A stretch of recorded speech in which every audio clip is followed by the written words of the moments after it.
आज मेरा जन्मदिन था। बच्चे और पत्नी दोनों ही मेरे जन्मदिन की तैयारी में लगे हुए थे। कुछ रिश्तेदार भी आए हुए थे। टेबल सजाई जा रही थी। रंग बिरंगे गुब्बारे देखकर बच्चे खुशी से उछल रहे थे, नाच रहे थे, गा रहे थे। उपहारों के रंग बिरंगे पैकेट्स थे। सभी तैयारियों में लगे थे। बड़ा सा केक टेबल पर सजाया हुआ था। गाने की आवाज़ से घर गूंज रहा था और मैं कई साल पुरानी यादों में खो गया। मेरी स्मृति मुझे कई साल पीछे ले गई, जब मात्र मैं 12-13 साल का था। शहर में एक पेड़ के नीचे बैठा रहता, आने जाने वाले लोगों के सामने हाथ फैलाकर भीख मांगता था। भीख मांगते मांगते शाम तक इतना हो जाता कि उसका और उसकी माँ का पेट भर जाता। एक दिन वहाँ से एक साहब गुजरे।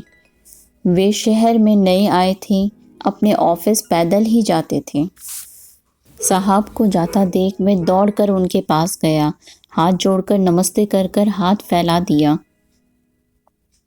उसे कुछ ज़्यादा ही उम्मीद थी कि वह साहब हैं तो 50 का नोट हाथ में आएगा ही, लेकिन ऐसा नहीं हुआ। उल्टे उनके भाव से साफ जाहिर हुआ कि इस तरह से उस बच्चे का हाथ फैलाना उन्हें ज़रा भी अच्छा नहीं लगा। लेकिन रोज़ की तरह फिर भी साहब ने 5 का सिक्का बच्चे की हथेली पर रख दिया। पर उनके मिजाज से लगता था कि उन्हें भिखमंगों से नफरत है। भीख मांगते देखना उन्हें बिल्कुल पसंद नहीं है। तो एक दिन उन्हें गुस्सा आ ही गया। बहुत बुरी तरह से डांटने लगे। कहने लगे, शर्म नहीं आती भीख मांगते हुए? अच्छे भले सेहतमंद हो, खुद मेहनत करके खाओ। तुम्हारी तरह सभी भीख मांग कर खाने लग जाएं तो देश में कमाएगा कौन? इसी के साथ साहब कहने लगे कि हमारे देश में जितने भी भीख मांगने वाले हैं, अगर मेहनत करने लग जाए, अगर काम करने लग जाए तो हमारे देश को की अर्थव्यवस्था को काफ़ी गति मिल सकती है। हमारा देश आगे बढ़ सकता है। अगर तुम जैसी सोच हो तो कोई कुछ नहीं कर सकता। साहब के चेहरे पर गुस्से को देखकर वह चुपचाप गर्दन नीचे करके पेड़ की तरफ लौट गया। और इसके बाद अब साहब उन्हें रुपया नहीं देते। वह दौड़कर उनके पास नहीं जाता था। बस वैसे ही हर दिन की तरह पेड़ की छाया में चुपचाप बैठा रहता था।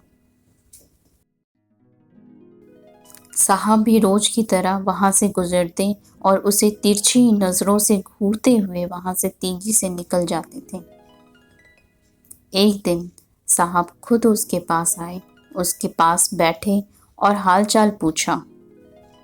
उसे लगा आज तो साहब मूड में हैं, उसे 20-50 का नोट दे ही देंगे। पर ऐसा नहीं हुआ। वे पैसे की जगह एक पैकेट देकर कहने लगे, सुन, आज मैं तुझे पैसे नहीं दूंगा, आज मैं तेरे लिए एक तोहफा लाया हूँ। यह सुन बच्चे ने झट से तोहफा खोला। उसमें से निकली वजन तौलने वाली मशीन। साहब उसे देते हुए बोले, आज से तुम्हें भीख मांगने की ज़रूरत नहीं और ना ही हाथ फैलाने की ज़रूरत है। यह मशीन सामने रख देना, लोग अपने आप तुलेंगे और तुझे 5 रुपए देकर जाएंगे। इससे तुझे किसी के सामने हाथ भी नहीं फैलाना पड़ेगा। तुम हमेशा अपनी मेहनत की खाओगे और चैन की नींद सोओगे। ये कहते हुए मुस्कुराते हुए कहकर उन्होंने गाल पर हल्की सी थपकी दी और चले गए। उसकी आंखें भर आईं। अब साहब हमेशा उसके पास खुद रुकते, उसका हाल चाल पूछते, उसके दिन भर की कमाई के बारे में पूछते। कभी कभी हंसकर मजाक में कहते, पैसों की बचत करके रखना, इससे तेरी शादी जो करनी है।